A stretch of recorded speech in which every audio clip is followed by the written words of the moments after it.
Ladies and gentlemen, today we are going to talk about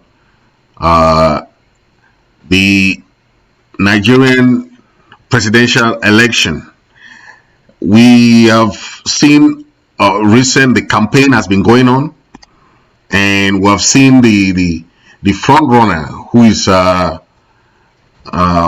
been portrayed as Peter Obi. Everybody has been doubting if Peter Obi can really win the election. Peter Obi is a Nigerian businessman who served as governor of Anambra State from November of 2006 to the May of 2007, and from also he served 2 terms from June of 2007 to March of 2014. So in May of 2020, he became the Labour Party nominee for president of Nigeria in the 2020-23 presidential election of Nigeria. So today, I want you to listen a little bit about his speech. He has a lot of speech that he has been saying, and it's very interesting. So many people want to listen to him. He's very eloquent. He's very knowledgeable about what he's talking. So Peter Obi is a former governor of Anambra State, and he knows a lot about when it comes to the economy, and but most people are still questioning if the Labour Party can really win the other major parties that has been there. So but Peter Obi is very, very sure that he can win the elections. And but most people question this mounting enthusiasm that is coming from his presidential prospect, from his presidential campaign. So we are going to see, but the questions that we're asking: can Obi really topple the 2 party consensus that has defined Nigeria's politics since the inauguration of Nigerian Fourth Republic in 1999, or is he the fashion of the other former presidential candidate that had been in the race? They say Obi's supporter have the title obedient. That's what they call themselves. So they take the name from him as Obi, and they put it obedient. So they take pride in being called that, they believe in the chosen one, and their deep conviction that Obi stands apart from the political establishment is captured in the following. Most of their saying, they say we need a president and not an emperor. And the only person that is going to be obedient is Peter Obi. So most of the time you hear his supporters are saying that, all along. But much of the growing support for Peter Obi among a cross-section of disaffected young people is born out of understanding of frustration, with the system. That is what is really the bone of contention. And we see a lot of that in most of the outings, But let's listen to his audio on this video where he is making a speech about his plans. Please be seated. I don't know how you go doing it when you're going to speak after my young brother fella. And after people have eaten, when they actually need to just be sleeping. Mine, I think I was giving up to 30 minutes. That's very good. I'll speak past fella because I'm a senior. For me, let me start by most sincerely thanking the organizers of this event and thanking all of you who have sacrificed to be here. That means, I know we're talking about investment. When I was invited to this event. I don't know the people. I've never met them. I've not met Ken. I've not met anybody. And I recall my wife asking me, Peter, must you go to everywhere they invite you? And I said, they are Nigerians. Maybe if I go there, maybe you convert one. Because what we need now is to convert people. Coincidentally, I was invited for a speaking engagement at Yale University, which I did on Thursday, on issue of Africa. And it came at the right time because we have just been nicknamed the shithole. That is a statement that I feel all of us here feel bad about. That all Africa has been so used in that degrading manner. We have been reduced to that and everything. But as a philosopher, I always tell people, whenever people talk to me in a manner that I feel bad, I go into myself and reassess and re-examine myself. Examine life is not worth living. Why will anybody prefer people from Norway against people from Africa? That is the question. Because it said, why don't we have people from Norway than Africa? They asked me that in Yale. And I asked them, I said, it's very simple. Norway has 1 trillion sovereign wealth fund, and their per capita is $70,000. And that of Africa is 2,000. It's a simple thing. It's for Africans to go back. I've listened to Fela. Wonderful, and I'm sure you'll get more from Ben Bruce and the Doyin and everybody. But what question I ask myself, and you see our country today, the way it is and everything, everybody's saying how we're going to change it. Let's ask ourselves, how did we get here? That is the question. How did we arrive at this junction where we're now being talked about in this manner? We now have agitations. Boko Haram, herdsmen, all sorts of agitations from everywhere, whether it's in the east, in the west, everywhere. And I can tell you it's going to worsen. This is what you have when you have, it is cumulative effect of leadership failure over the years. And it's not going to stop because you have millions of your people. I was just talking to somebody this morning, and I said, listen, people are protesting in Iran. They're not protesting in Nigeria. But people don't know that the protests will come. If Iranians can protest, Iran has a GDP of 400 billion. With 79 million people, their per capita is 6,000. So as you have seen, after I've been watching Peter Obi, he is a transformer. I mean, I listened to him on several occasions. You know, I've heard about his plans, you know, but the question, you know, how can he defeat the almighty APC and PDP party, the All Progressive Congress and the People's Democratic Party of Nigeria? Those are the two giants of Nigeria. And he is coming now with the Labour Party to come and defeat these two giants, you know, where you have Bola Tinubu, you know, and Atiku Abubakar of PDP. It is a very big challenge, but he said he can do it. So it is all left to the Nigerian electorate.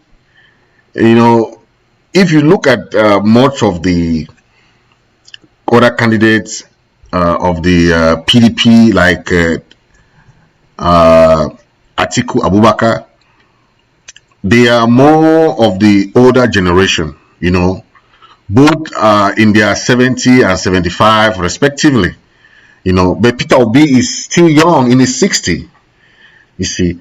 So people are still saying maybe age is even though age is not only the factor for the obedient, zeal of the youths, but people still say that he is a very outgoing person. He has that interpersonal skill to win the youths. Above all, they like his often self-inflating rhetoric. Most of the other candidates, Obi is the only one who seems to grasp that the country's problem require more than just usual band-aid, who seems to understand that the country will have to dream big, and he is the only one who appears ready to make the political sacrifices necessary to accomplish these goals, because he has said that most people are saying that Obi is a good economist, so he's good to be the vice president. But he is saying that how can you say somebody is good economy when Nigeria's problem is economy?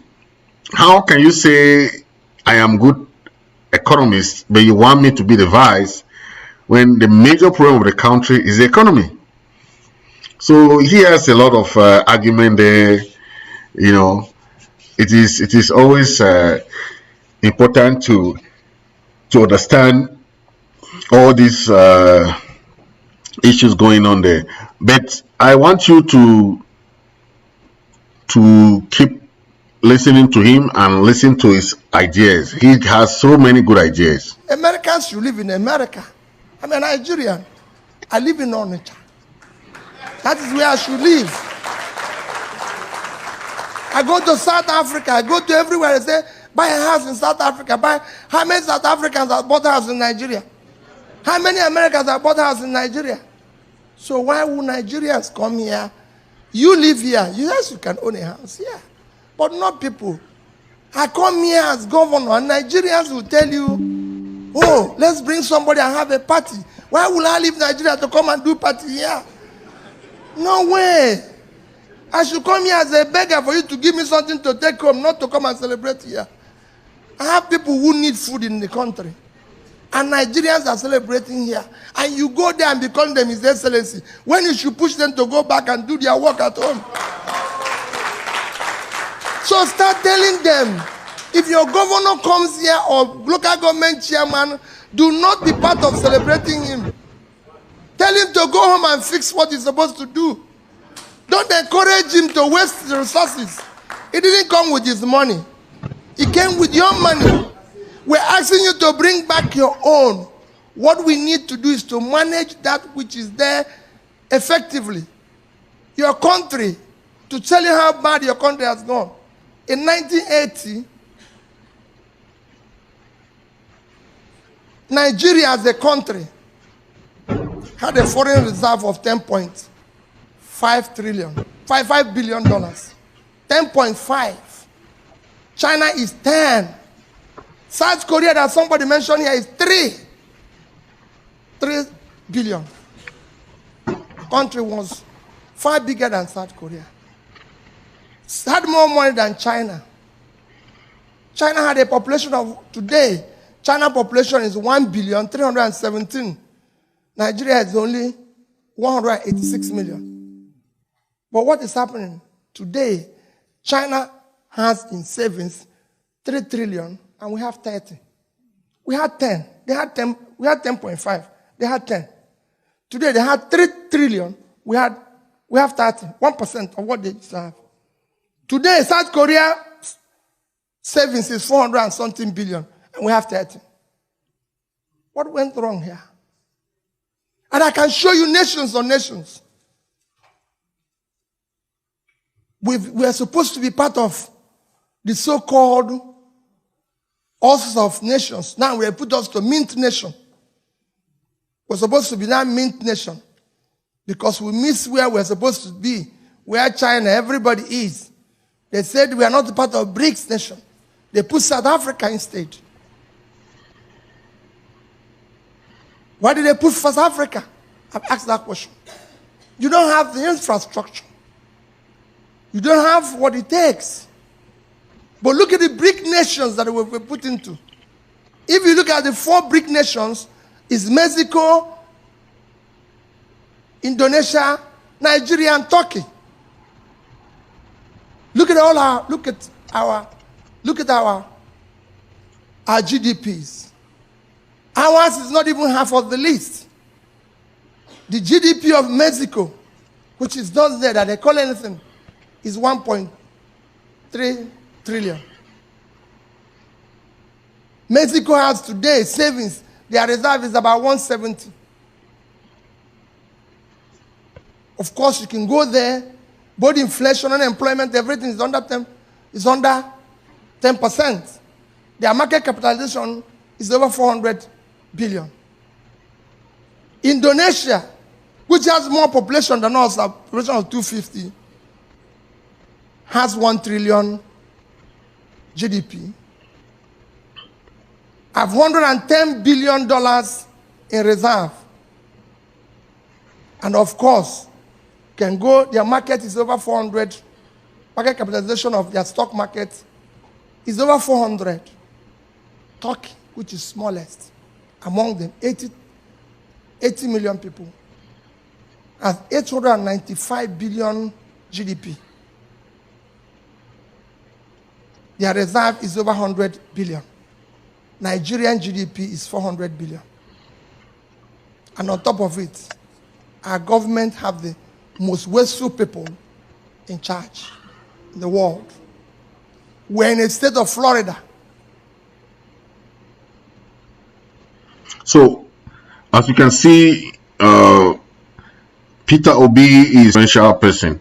You know, he's for job Nigeria productive and gainfully employed and make crime unattractive. So enthusiastic, self-obedient. That's how they call themselves. They use his name to form their slogan. So it's a movement in Nigeria now, as you see.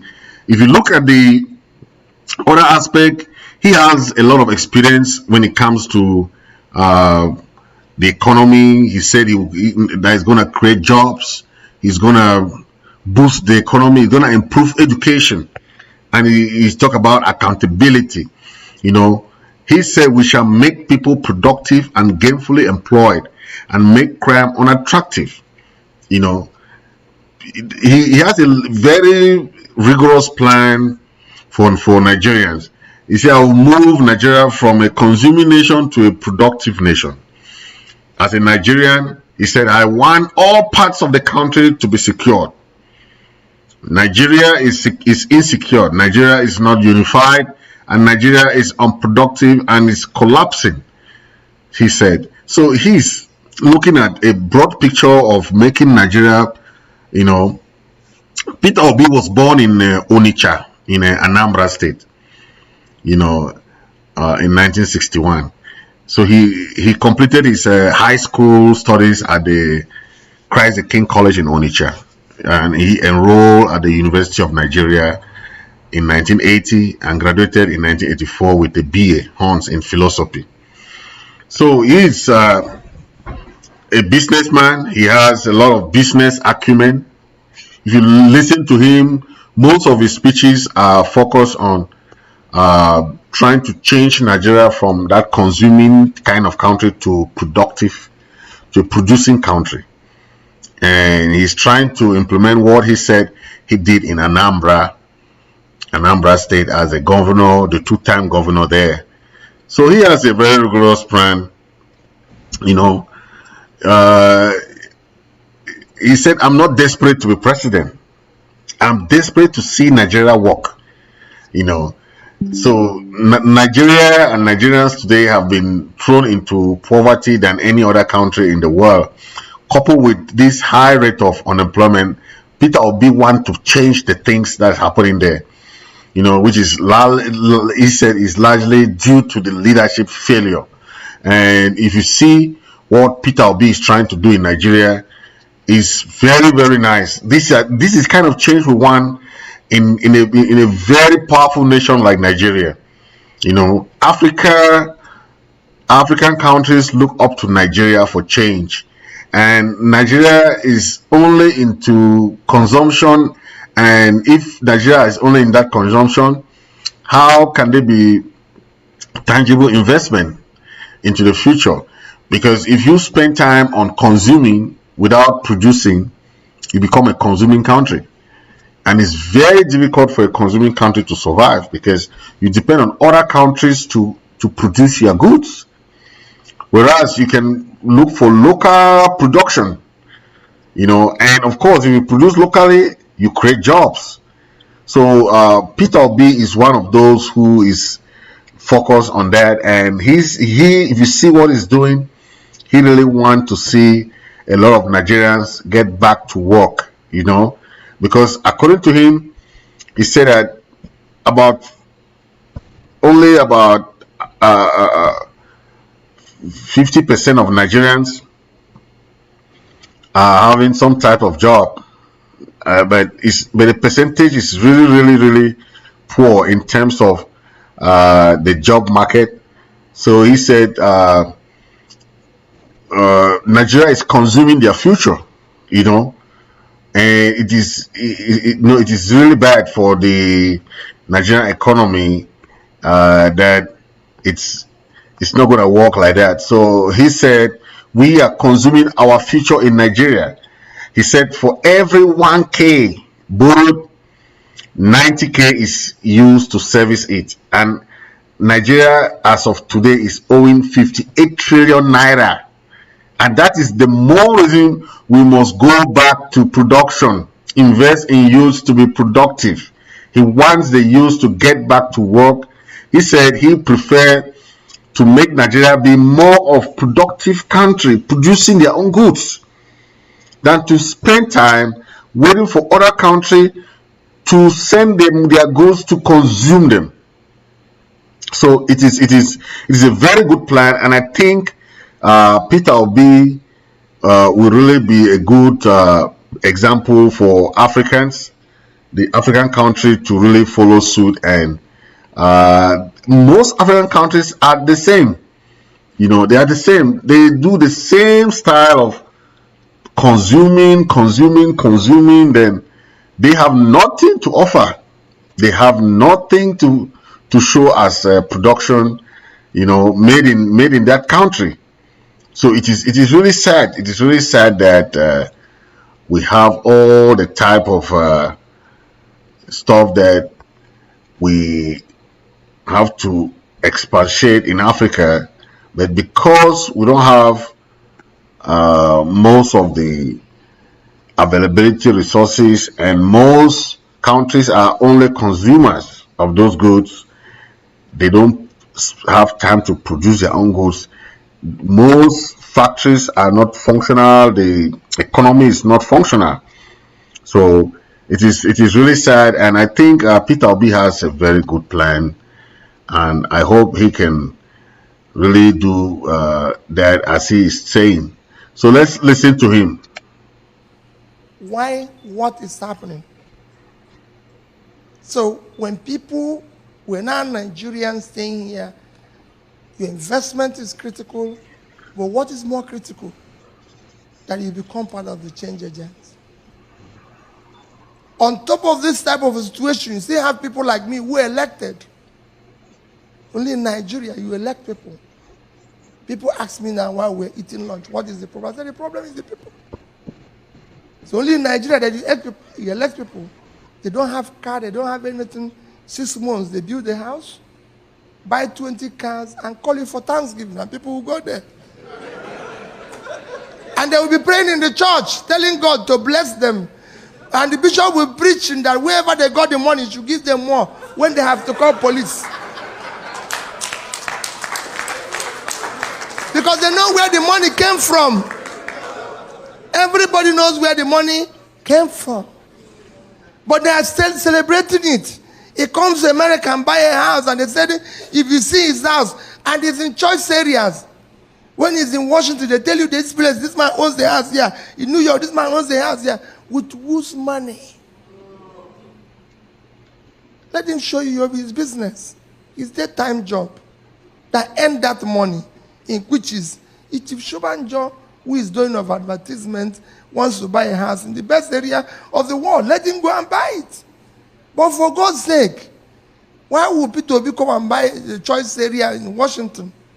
when he didn't own it before. A governor built a house that is unbelievable, and they asked, he said, I used to have the money. Why didn't you build it before? Hey, wait a minute. What are you telling us? And you're owing us salary. Even if you had the money before, you would have kept quiet. The rascality must stop. That's what we need to do first. Let's deal with this rascality first. It's when we stop this rascality that we can now... There's opportunities in Nigeria, my dear people. As for investment, I know you're worried about the country, you're worried about this. Let me tell you, the opportunity you have in Nigeria when it comes to investment is not anywhere in the world. It's not anywhere in the world. I'm sorry you live in America. The reason why I'm saying this is that if we have good managers, even when people talk about borrowing, like our friend has said, there's nothing wrong in borrowing. You live in an 18 trillion economy, isn't it? America is 18 trillion GDP. But they're owing 21 trillion. Simple. Even China that I mentioned is owing 5 trillion. The entire debt of Africa is under 200 billion, which means Africa can borrow more. But who is going to manage this new money we are going to borrow? Is it the same character that is there now? No.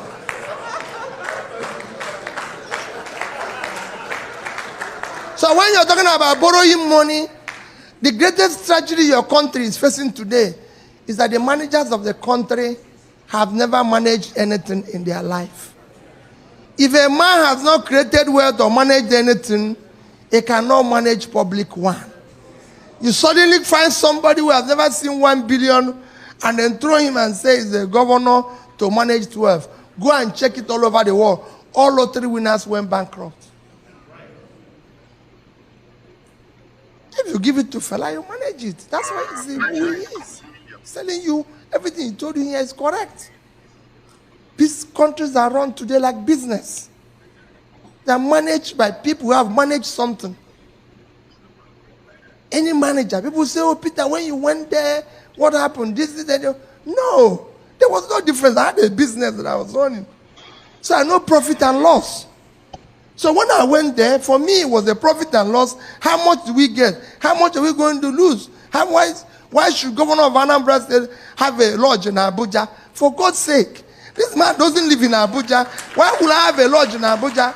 My predecessor bought it for 800 million. We furnished with 200 million, 1 billion, and we are spending about over 10 million every month to keep this house going. I said, no. What are we doing? It's too expensive. I don't live in Abuja. I'm governor of Anambra. I have nothing to do with a lodge in Abuja. We have to shut it down. It doesn't work. And they say we have to use it. We have 15 vehicles. 15 in Abuja. 15 vehicles. So 15 drivers. Doing what? Say, listen, we are not governor of Anambra State. And I have 15 drivers in Abuja. How can this be? And people give us the schools. That we need it. We even have a lodge in Lagos. Tell me, what type of rascality is this? I said, no, it cannot happen. We have to shut all these things down. We don't need it. Because it doesn't make sense. If you go today, we have given it to United Nations. That's where United Nations